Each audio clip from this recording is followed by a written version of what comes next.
हमें जमीन अपने पूर्वजों से विरासत में नहीं मिलती, हम इसे अपने बच्चों से उधार लेते हैं। बात हो रही है तिरुचेंदुरी, इसके आसपास के गांव और अपने त्रिची जिले की। 1000 साल से अधिक समय से यहाँ रह रहे लोगों के भूमि अधिकारों पर आज तमिलनाडु सरकार द्वारा सवाल उठाए जा रहे हैं। अचानक से तमिलनाडु सरकार ने वक्फ बोर्ड द्वारा भेजे गए एक पत्र के कारण उप पंजीयक के कार्यालय में भूमि पंजीकरण बंद कर दिया है और कहा जा रहा है कि पूरा गांव वक्फ बोर्ड का है। मैं त्रिची जिले के तिरुचेंदुरी गांव के लोगों के और से बोल रहा हूं। वक्फ बोर्ड ने कोर्ट में जमीन की खरीद बिक्री पर रोक लगाने की याचिका दायर की है। जब हम जमीन का एक टुकड़ा बेचेंगे तो उन्होंने हमसे कहा है कि हम इसे नहीं बेच सकते। जब हमने पूछा कि क्यों, तो उन्होंने कहा कि हमें वक्फ बोर्ड के पास जाकर जमीन बेचने की अनुमति लेने की जरूरत है।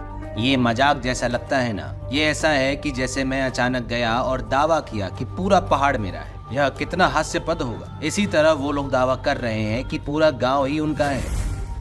हम यहाँ 3 पीढ़ियों से रह रहे हैं। हमें जमीन की जरूरत है क्योंकि हम बहुत संघर्ष कर रहे हैं। ये भूमि सही मायने में हमारी है, हमारे पूर्वजों से चली आ रही है, जो हमेशा से यही रहे हैं। अब अचानक से उन्होंने हमें आके सूचित किया कि क्षेत्र वक्फ बोर्ड का है। ये हमारे लिए बहुत बड़ा झटका है। जब से हमने इसके बारे में सुना है, हम 1 महीने से संघर्ष कर रहे हैं, सभी प्रकार की मानसिक परेशानी का अनुभव कर रहे हैं। क्या उनके पास कोई दस्तावेज या वसीयत या सरकार द्वारा जारी कोई कागजात हैं?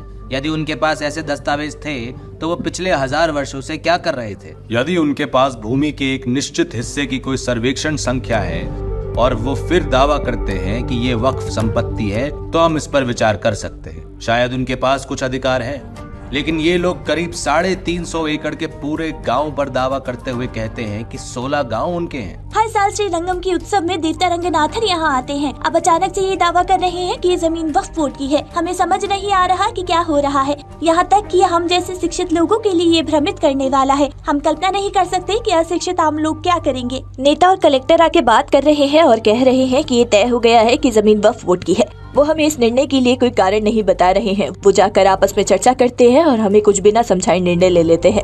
इस दावे का समर्थन करने के लिए कोई भी ऐसे दस्तावेज नहीं है कि इस तिरुचेंदूर क्षेत्र में वक्फ बोर्ड की संपत्ति है।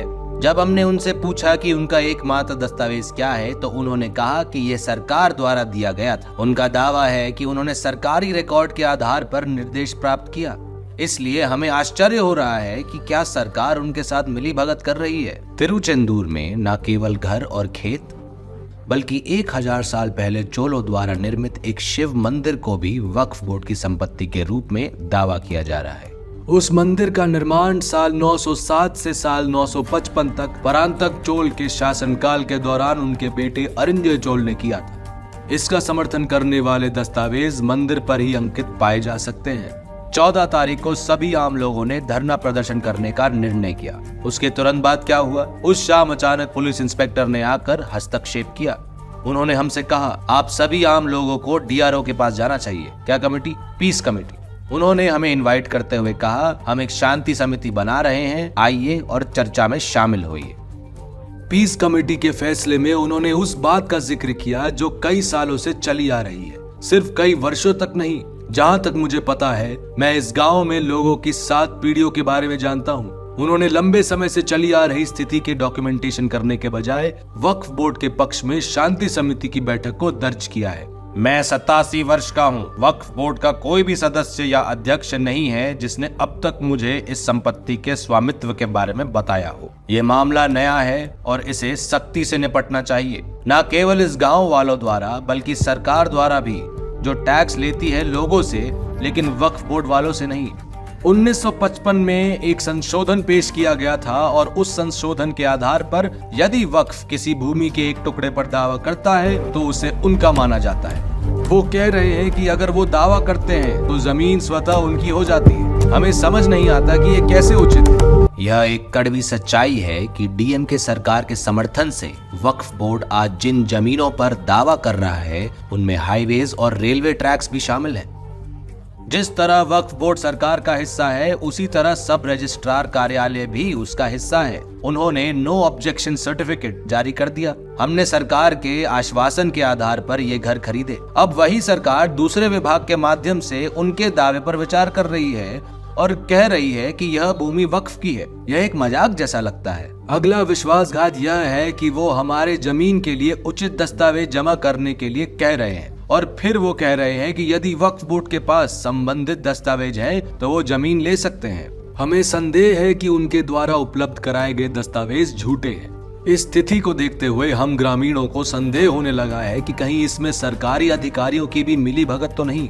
हमने सभी आवश्यक दस्तावेज जमा कर दिए हैं और एक याचिका भी दायर की है, लेकिन अभी तक ऐसा नहीं लग रहा कि हमारे हक में कोई कार्यवाही की गई है। केंद्र और राज्य दोनों सरकारों की ओर से तत्काल समाधान आना चाहिए। उन्हें त्वरित कार्यवाही करनी चाहिए और हमें सुनिश्चित करना चाहिए। सर, हम आपसे विनती कर रहे हैं, अगर ये हमारे घर छीन लेंगे तो हमारे पास रहने के लिए कोई जगह नहीं बचेगी।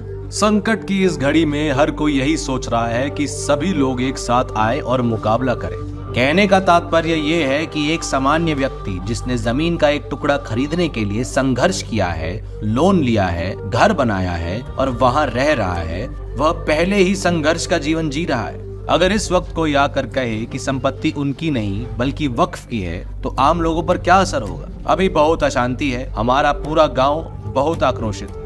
इसलिए हमारा अनुरोध है कि सरकार और मुख्यमंत्री M.K. स्टालिन इस मुद्दे पर स्पष्टीकरण दें और आधिकारिक बयान देकर हस्तक्षेप करें। यही हमारा बस अनुरोध है। क्या स्टालिन उन आम लोगों की जायज आवाज सुनेंगे जो अपने संपत्ति अपने उत्तराधिकारियों के लिए छोड़ना चाहते हैं, या फिर वही अल्पसंख्यक वोट बैंक की खातिर उनके अधिकार को छोड़ देंगे? Let's wait and C.